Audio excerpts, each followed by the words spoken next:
ನಮಸ್ತೆ ಬನ್ನಿ ಕುತ್ಕೊಳ್ಳಿ. ಬನ್ನಿ ಕುತ್ಕೊಳ್ಳಿ. ನಿಮ್ಮ ಮಗನಿಗೆ ಏನಾಗಿದೆ? ಕಣ್ಣಿನ ಚಲಿಸಲಾಗಿದೆ.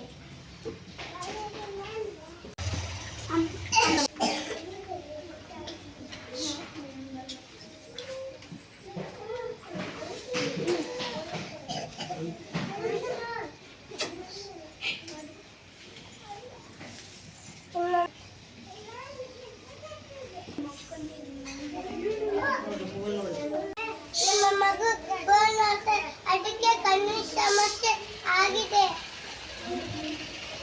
ತಪ್ಪಾಯ್ತು ಡಾಕ್ಟರ್, ಇನ್ನೊಮ್ಮೆ ನಮ್ಮ ಮಗನ ಜೋಡಿಗೆ ಆಟಾಡ್ತೀವಿ.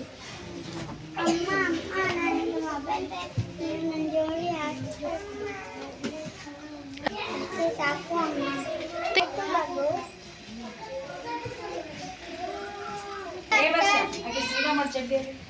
ಕಡಿಮೆ, ಮಕ್ಕಳ ಜೊತೆ ಸಮಯ ಹೆಚ್ಚು. ಪ್ರೀತಿಯೇ ಮಕ್ಕಳಿಗೆ ದೊಡ್ಡ ಉಡುಗೆ. ಮಕ್ಕಳಿಗೆ ಮೊಬೈಲ್ ಅಲ್ಲ, ನಿಮ್ಮ ಸಮಯ ಕೊಡಿ. ನಿನ್ನೆಯ ಸಮಯ ನಾಳೆಗೆ ಉತ್ತಮ ಭವಿಷ್ಯ.